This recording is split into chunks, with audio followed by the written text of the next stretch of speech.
Гласот на Америка на македонски. Преку една деценија вашиот прозорец кон САД.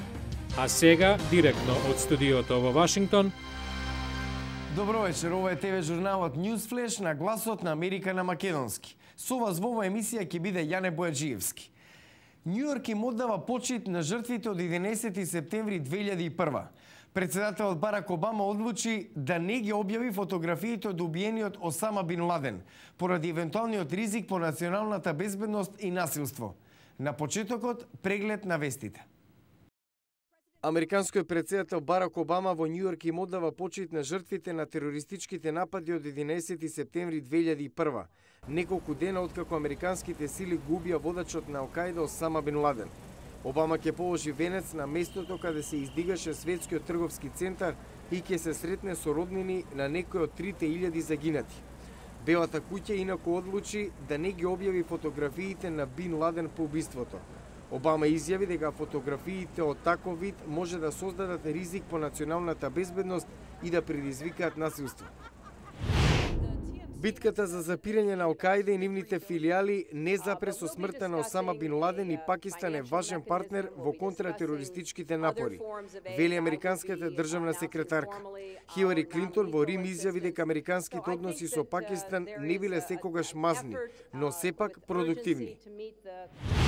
Кина го отфрли коментарот на американскиот трговски представник Гери Лок, инаку номиниран за нов амбасадор во Пекинг, дека кинеските компании уживаат повеќе можности во САД отколку американските во Кина. Препирката доаѓа спроти американско-кинескиот стратешки економски диалог, закажан наредната недела во Пекинг.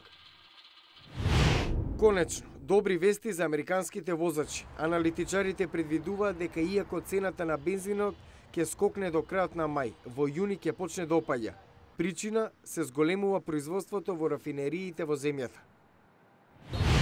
За прв пат во 2008 Лос Анџелес Лейкерс губат со 2:0 во плейоф на преварите.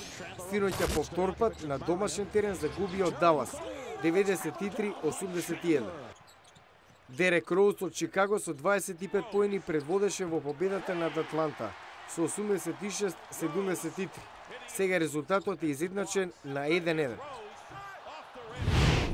Звучи неверојатно, но оваа жена тврди дека е вистинито. По стоматолошката операција почнала да говори со странски акцент и тоа трае веќе година и пол.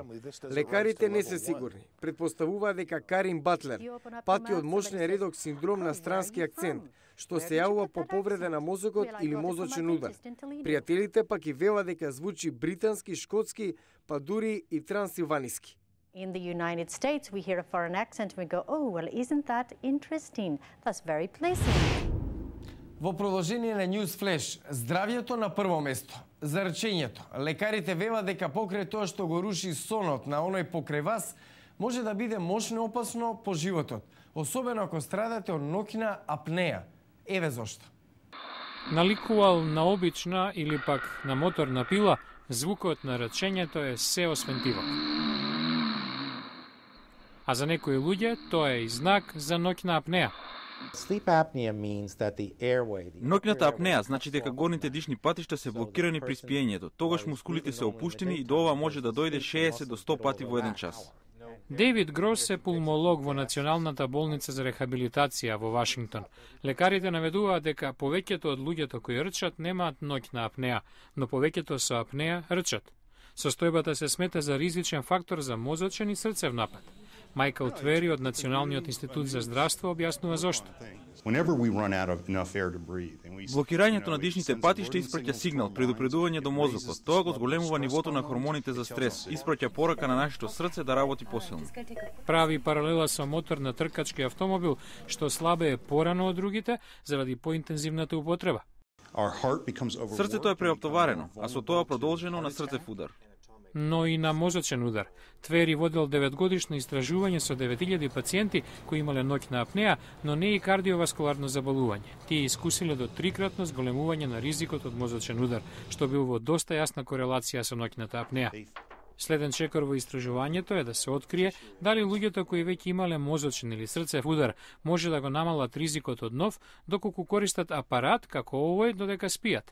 Маска поврзана со мотор што константно доставува воздух, а со тоа ја спречува апнејата. Економската рецесија остави трага врз речиси секој аспект на животот во Соединетите Американски држави. И јавното образование не остана настрана. Голем број сојузни држави го скратија финансирањето поради буџетските проблеми. Едно од најтешко погодените е Калифорнија, каде илјадници учители останаа без работа. Се работи за писмо од кое стравуваат учителите ширум Калифорнија. Вероника Пелегрин неодамна добила такво. Да ви кажат не сте повеќе потребни, тоа разочарува, фрустрира. Пелегрин не е единствената. 60% од учителите во основното училиште Марипоса Наби во Лос Анџелес добиле писма дека се отпуштени. Директорот на училиштето, Салвадор Родригес, вели дека лани имало по еден учител на секој 20 ученици. Следната година износот ќе биде 1 на секој 30. Кој губи во ваков случај? Децата. Според дел од проценките, околу 160.000 учители ширум САД ја загубиле работата поради рецесијата и кратењето на буџетите на сојузните држави. Председателот на синдикатот на учители од Лос Анџелес, AJ Дафи, дава податок колку училишта се ранливи на економските флуктуации. Во изминатите 2 до 3 години загубивме 20 милиарди долари од финансирањето на јавното образование. Образовниот инспектор Џон Дейзи очекува нови промени доколку не се подобри буџетската ситуација на Калифорнија. Ги отпуштаме библиотекарите и медицинските сестри во училиштата. Ќе бидеме принудени да затвориме некои училишта и префрламе ученици во други. Повеќето општини во Калифорнија го намалија бројот на училишни денови. Утре во News Flash 300.000 повреди, потрес на мозокот кај млади спортисти во САД секоја година. Гледате во утрешната емисија. Утре во News Flash, кога спортот станува опасен. Спортските повреди во САД на второ место меѓу водечките причини за потрес на мозокот.